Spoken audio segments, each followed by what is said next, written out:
right? Let's talk about a specific kind of gardening, the kind where you solve a problem permanently. We're not talking about fussy annuals you have to replace every year, or even well-behaved perennials that stay put. Today is about the spreaders, the runners, the plants that have a bit of ambition.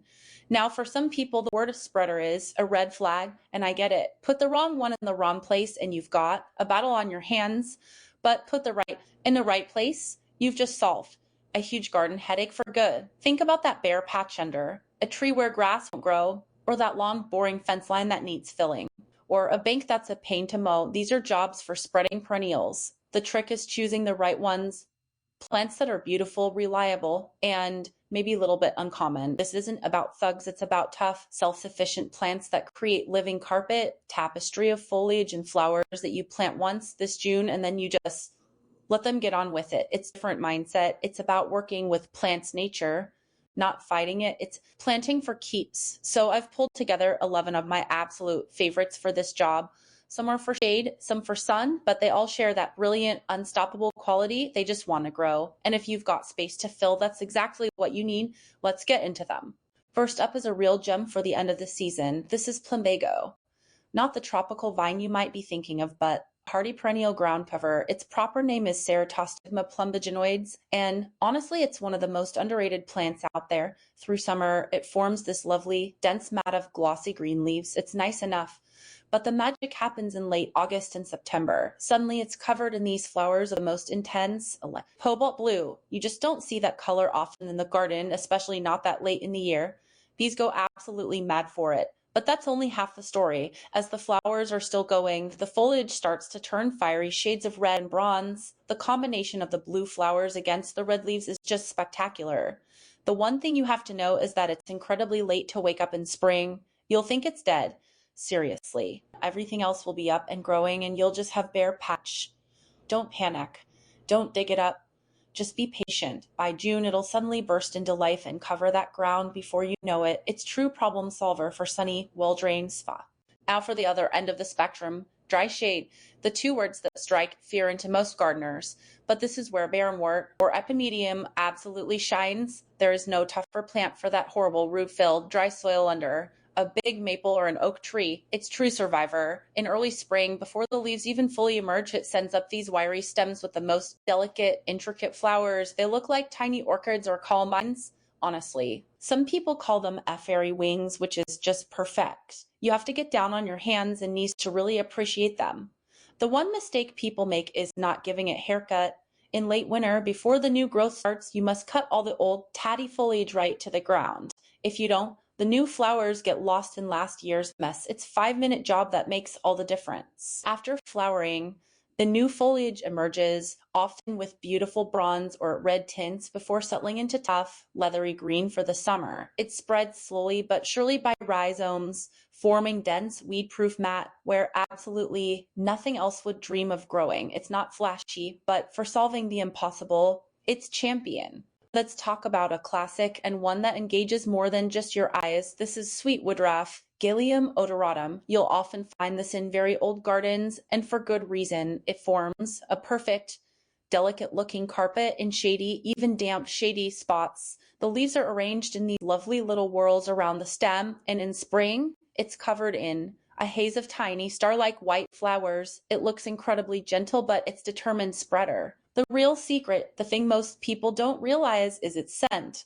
The foliage itself doesn't smell of much when it's growing, but if you crush leaf or, even better, cut some and let it dry, it releases this incredible perfume of new mown hay, vanilla, and almond. It's due to a chemical called coumarin.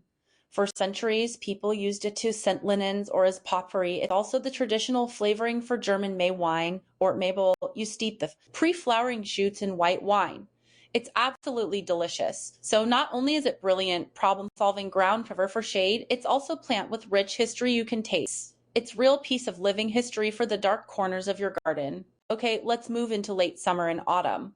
If your garden starts looking tired in September, you need this plant. This is Japanese anemone. There are a few different species, but we're generally talking about Urea capitella hupiensis and its hybrids. They are the absolute queens of the autumn border. They start flowering in late August and will carry on right through until the first hard frosts. The flowers are simple, beautiful cups, usually in shades white or pink, and they dance on top of these incredibly tall, wiry stems. They catch the slightest breeze. It's a really elegant, graceful look, but they have a reputation. They spread, they send out underground runners and will pop up a few feet away from the parent plant. In a small, polite border, this can be a problem, but if you have a bit of space or a wilder area you want to colonize, they are magnificent. The one critical failure note I have for these, they absolutely despise being moved. The roots are thick, black, and brittle, and they really resent disturbance. Find a spot for it, plant it, and then leave it alone forever. Trying to dig up and move an established clump is a recipe for disaster. Just find its own way. It's one of the best for adding life to the garden when everything else is starting to fade. Right from elegance to pure architectural drama.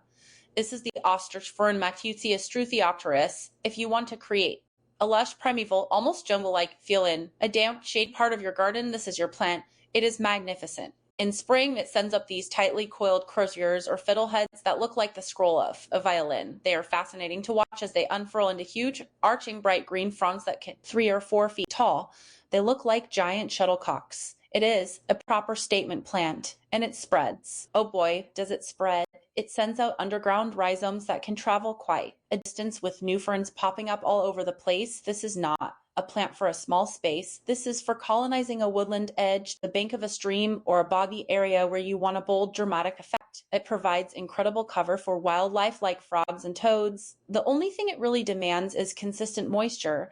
If it dries out, the fronds will and look terrible, but give it the damp conditions it loves and it will reward you with a colony of breathtaking architectural beauty. It's a real plant and stand back experience. Now for a true workhorse and one of my personal favorites for sheer toughness. This is Bugleweed or Ajagar reptans. Honestly, for difficult spots, this plant is the superstar. It's a low-growing plant that spreads by sending out runners or stolons that root down and form new plantlets, creating a thick weed-suppressing mat in no time. The most common varieties have these lovely deep blue or purple flower spikes in spring, and the bees absolutely lose their minds over them. It's one of the first big nectar sources to appear, so it's fantastic for pollinators. But the year-round appeal is the foliage. You can get varieties with leaves that are deep, glossy green, but the real standouts are the dark ones. Cultivars like a black scallop or mahogany have foliage that's rich, dark purple bronze, almost black. It's an amazing color contrast against brighter green plants. You'll see this used in old cottage gardens as an edging along shady paths because it just handles everything. Poor soil, bit of foot traffic, deep shade, just gets on with it. It's not diva. It's tough, reliable, and surprisingly beautiful solution for carpeting the ground. Sometimes you just need a blast of color, and for that, you can't beat this one.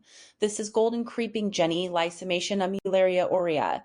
The color is just electric. It's a brilliant, vivid chartreuse gold that lights up any area you put it in. It's a low, trailing plant that roots wherever its stems touch the ground, and it can spread very quickly to form a flat, dense mat. In summer, it gets little cup-shaped, bright yellow flowers, which are lovely. Honestly, the foliage is the main event. Now, because it's so vigorous, you have to be smart about where you use it. In a mixed border, it can easily swamp more delicate neighbors. But there are 2 places where it is absolutely perfect. First, in a container. It is the ultimate spiller cascading over the edge of a pot in a waterfall of gold. It's a fantastic contrast for plants with dark foliage or purple flowers. Second, in a spot where it's contained by paving or a wall where its running habit is a feature, not a bow. The one mistake people make is planting it. Deep shade to try and brighten it up. It needs at least a few hours sun to maintain that brilliant golden color. In too much shade, it reverts to a much less exciting plain green. Give it some light and it will glow. Let's head back to the shade for a minute for a plant that proves that ground cover doesn't have to be boring. This is spotted dead nettle Lamium maculatum. First things first, despite the name, it is not a nettle and it does not sting at all. It's actually in the mint family, which should give you a clue about its ability to spread. It's a fantastic plant for lighting up dark corners, primarily because of its foliage. The leaves are often variegated with silver, creating incredible effect, especially on gloomy day or in deep shade. Cultivars like White Nancy have almost pure silver leaves with fine green edge, while Beacon Silver has similar look. When it flowers in spring and early summer, it produces little snapdragon-like flowers in shades of white, pink, or purple, which are a nice bonus. but really you grow it for that metallic sheen on the leaves. It's a surprisingly tough plant. You can mow it, trim it, walk on it, and it comes back. It's brilliant for underplanting shrubs or for dry shade where other things struggle. Most people don't realize just how many different varieties there are, from gold leaf forms to ones with pink and silver patterns. It's really useful, beautiful, and easy to grow problem solver. We've talked about a Japanese anemone, but North America has its own fantastic tough as nails version. This is the Canadian anemone, Anemone canadensis. This is a different beast entirely. Where the Japanese varieties are tall and elegant, this one is slow, vigorous, colonizing plant. It grows to about a foot or two tall and has deeply divided, attractive green leaves. In late spring and early summer, it produces a massive, clean, bright white, single with yellow centers. It's simple, beautiful, honest-looking flower. It looks fantastic in more naturalistic or wild garden setting, and it is spreader.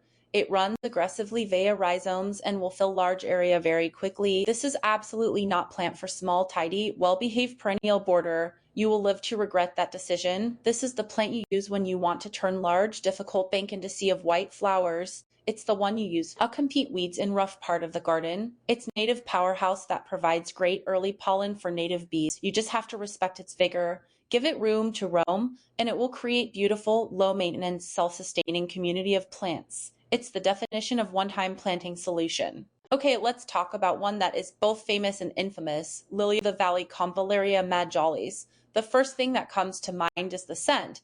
It is one of the most beautiful, iconic, and powerful floral fragrances in the world. For that alone, it's worth growing. In spring, it sends up these pairs of smooth green leaves from which emerge the delicate, arching stems of tiny bell-shaped white flowers. It's the picture of innocence.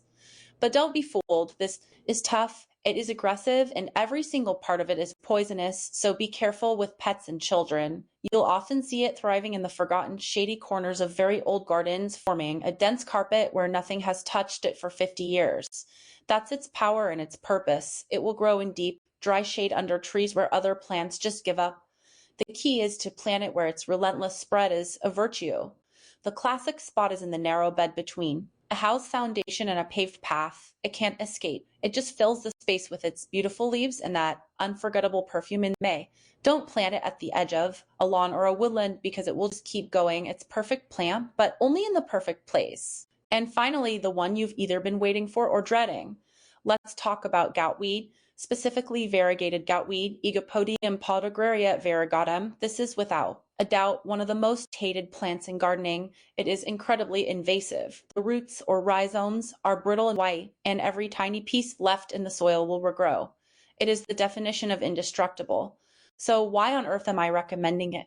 Because every gardener has that spot, the spot under a dense canopy of trees with dry, awful compacted soil where every single plant you've ever tried has shriveled up and died. This is the plant for that spot. This is the nuclear option. The variegated form with its leaves of soft green and creamy white is actually quite beautiful. It looks like a hosta that you don't have to worry about slugs eating. It brightens up the darkest shade, a surprising fact. It was historically grown as a food and medicinal plant used to treat gout, hence the name. So it's not some modern terror. It's been with us for centuries. If you plant this, you must do so with full knowledge. Put it in an area where it is completely contained by concrete or on a huge miserable bank where you just want something, anything to grow and cover the ground. It will do the job and it will never, ever need replacing.